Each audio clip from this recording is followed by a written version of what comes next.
So these are, in my humble opinion, the very short to the point keys to success that you need in your career. You need to make a plan, as I just said, and the plan can involve as many things as you want. Nothing goes with the plan 100%. But if you have the plan in front of you, it's easier to follow. It's easier than saying, oh, I'll figure it out tomorrow. I don't know where I want to go this year. I don't know if I want to go on this trip with my friends. I'll figure it out tomorrow. And then tomorrow is tomorrow. And then tomorrow's after tomorrow. So make a plan, and you need to set your priorities straight. If your priorities for this specific year and this specific time and the path that you're on in your life is saying you need to focus on your career right now and maybe prioritize it, and this is your number one priority, then this is where you're at. If your priorities are your loved ones, your family and friends, your partner, then that's also fine. So you setting your priorities will make you realize, okay, I have a plan for the year or even for 6 months. I usually plan ahead for a year, but some people like to do it, twice a year, 6 months ahead only. And that's fine. And then I set my priorities straight for this time being, for this specific month, not the year. For this month, my priority is to focus on work. For next month, my priority is to focus on the trip that I'm going to. For the month after, my priority is to get promoted, or at least to be nominated for Employee of the Month or Manager of the Quarter. Whatever it is, whatever your priority is, just make sure you know what it is. You need to understand that it is completely fine to fail. It's normal. It happens. It's okay. There's nothing wrong about it. I've failed so many times in my life, both my personal and professional life. But every single time I pick myself up and I say, this can't be it. This cannot be the end of my path and the end of my road. And I know that there's so many things ahead that I haven't achieved yet that I want to achieve.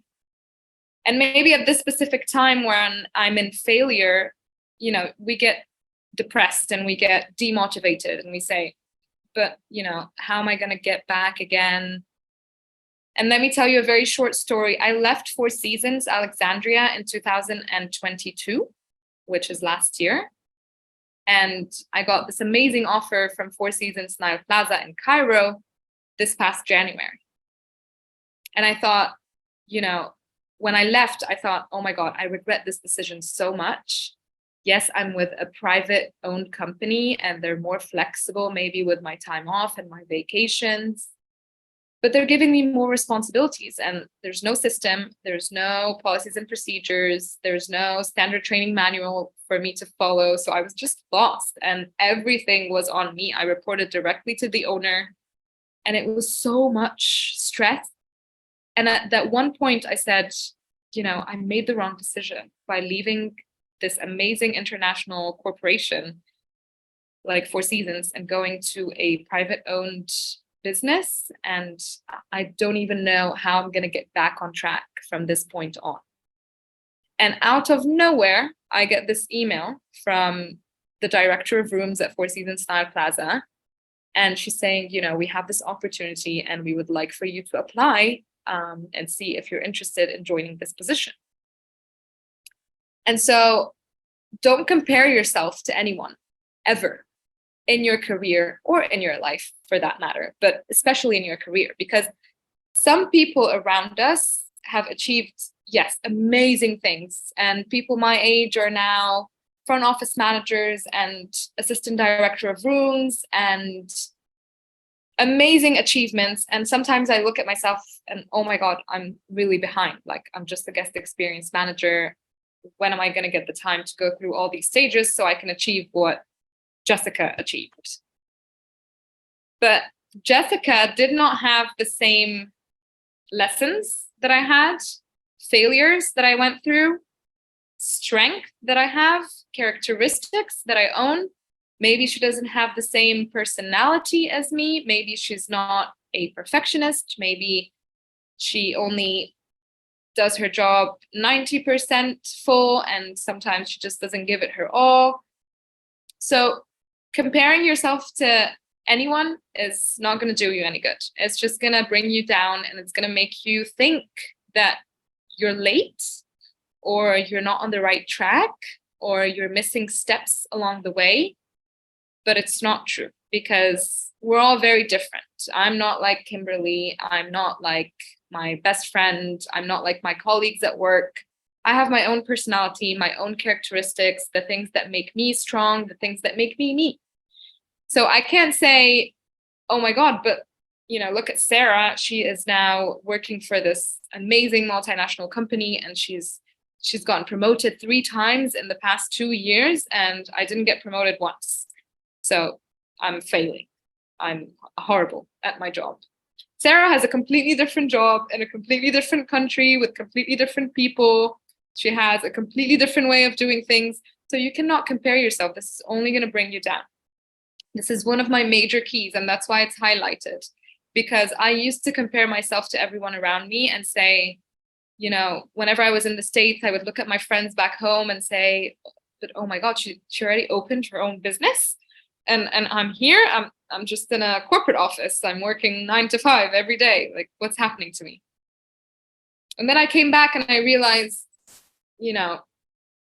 she might have opened her own business, but she's not happy, or I can't see her anymore, or she's missing out on our friend's wedding and she's not here because she has to take care of her business, or she has to travel all the time to get new ideas for her business. So comparison is a no. Kim, if we can go to the next slide, please. I just wanted to quickly share with the results of the poll with you. It was, do you ever compare yourself to other people around you, which we were just talking about? We have 75% of our people who are here today said yes, and 25% said no. Which is absolutely normal, guys. I myself used to do it all the time. I would compare myself to everyone, and especially my mentors. And one of my mentors, her name was Christina, and she was in Hilton. And she specifically told me, if you continue comparing yourself to other people that are not you, that are completely different, have a completely different background and upbringing and education and etc., you will do nothing but harm yourself and harm your career and harm your personal life. And from that moment on, I never compared myself to anyone else. I would just do me and hope for the best. Also focus, but I'm kidding. Now, the magic trick. Usually when I share this with my friends and my colleagues, I usually tell them, tip jar is right behind me. You need to put some money in, because this is a trick that I learned the hard way, but I'm here to share it with you today. And it's not magic or anything, but the key to staying positive and have a positive attitude and maintain being happy, both in your professional life and your personal life, is 1, you need to understand that the environment that you work in, we spend more time at work than we spend at home most of the time. So the environment that you work in is crucial for your mental health. If you don't like where you work at the moment, leave. If you don't like the people, if you don't have at least just one colleague or friend that you can call and vent to that also works with you and knows exactly what you go through every single day, you don't need to stay in this position. There are plenty of job opportunities. And 2, which is my personal way of doing things, is I make a plan for the whole year and I request the time off in advance. So till the end of the year, I actually have next month, I have a trip planned with my friends. They're coming to visit from the States, actually, and from Greece. And so I have a week off work. And then in the month of September, I'm traveling with my mother. So that's a family trip. And then in the month of October, I have preparations for my brother's wedding that is in November. And then November, I have my brother's wedding. And then for Christmas, I'm traveling as well. So I have the whole year lined up in front of me. And I know exactly when I will be leaving work. So every time I get a little bit demotivated, I remember But Sue, remember, in 2 weeks, you're not going to be here because your friends are coming. So you need to give it 110% of what you have today, because in 2 weeks, you're not going to be here and you're going to be enjoying the beach and you're going to be tanning and swimming and doing all the things that you love. And by doing this, I'm so much more positive at work. I wake up very refreshed, very energized and ready to take on the day.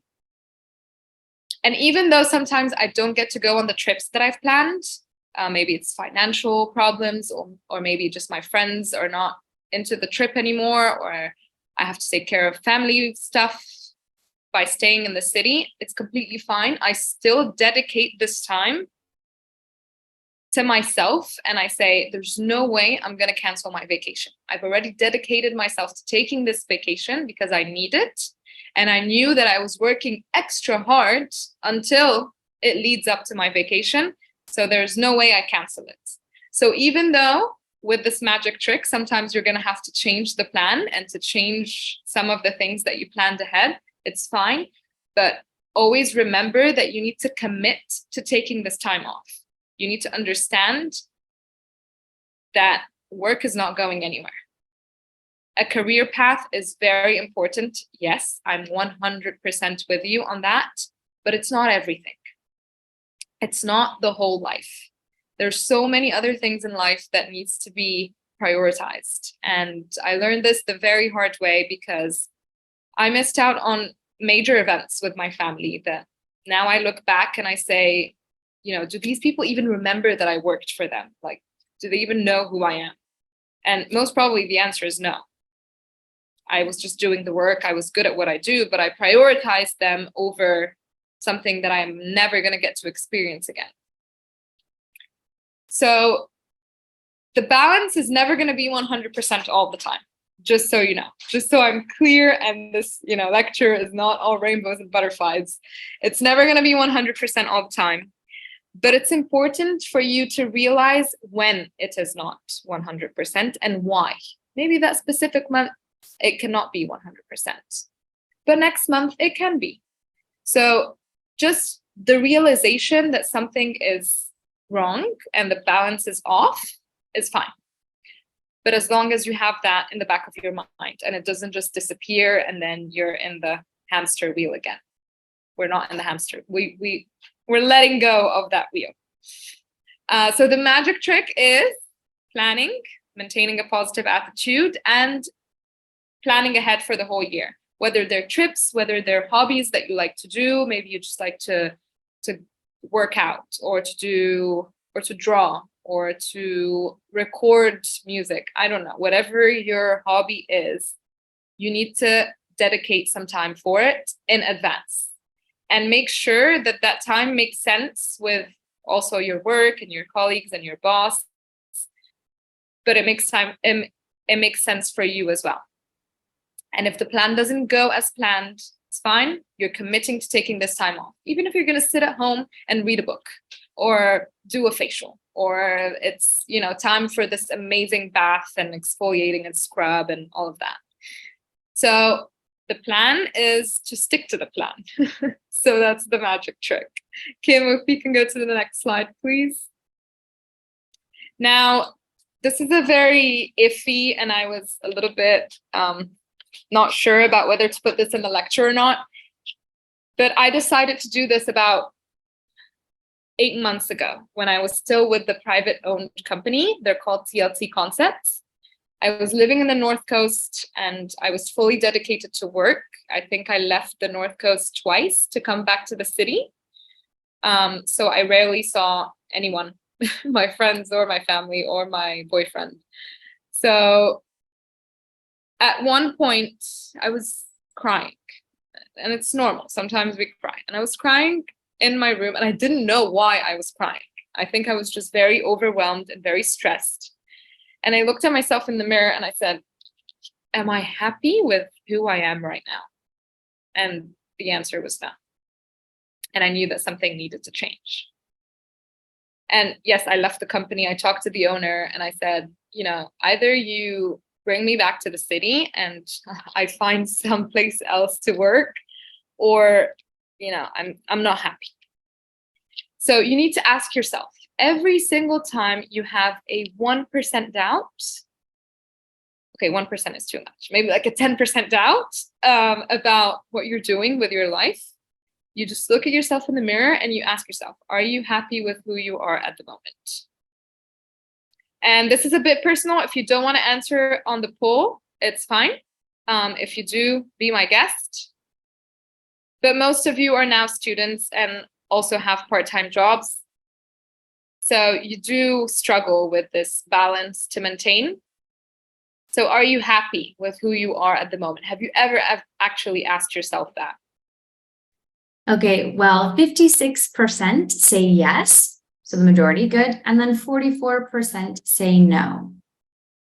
Yes, so it depends. It depends on how you look at it. I am a bit traditional. I still write in my journal, like actually write, not type, no notes on my iPhone. I still write because it makes me vent out and it makes me really realize what I'm writing. And then I'm like, something's wrong. So if you are happy with who you are at the moment, that is amazing. Kudos. If you're not, then you need to know exactly why you're not happy. So you need to write these things down. If it's something that has to do with your career, then you need to either talk to your boss, your mentor, change the company. Maybe your colleagues are not really close to you. They're not your friends. You haven't made a friend yet. Maybe try that. That has helped me tremendously. In my first jobs, I said, why would they be my friends? They're my colleagues. I don't need them to be my friends as well. And then I realized I was very, very wrong, because I would go in and sometimes the workload would be hectic and I just want to vent. I just want to share my day with someone who's sitting right next to me. So at my current job, I have two close friends that I count now as my best friends, and they're very nice. And they get me because they know exactly what I go through. They know my workload. And it made me happier because I can share that part of me with them. So if the answer is no, this is what I do, but it might not work with you, but that's my trick. I write down everything that is not making me happy. So not happy, and then there's a list. And if there's anything that I can do with this list, if there's anything I can change, then I jump at the opportunity of changing that. If there isn't, then I start looking at the positives in my life and what am I thankful for? And then that brings me a little bit of happiness. But if something is stuck through a month to the other, so I usually do these once a month, sometimes more if I'm not feeling good. But every month I look at the month before and I say, oh, that thing that was making me sad last month is not there anymore. Now it's a new thing, but it's fine. We cannot be happy 100% of the time. And if you are, that is amazing. You teach me how. But sometimes I'm just very stressed and I'm very tired. And I just want to go home and lay on the couch and do nothing because my work day has been hectic. And sometimes I'm very energetic and I get back to work and I take my mom out for some drinks, or I go with my friends or whatever. So this is a very important question to ask yourself, and it makes you realize where you're at in that specific plan that you drew in the beginning of the month.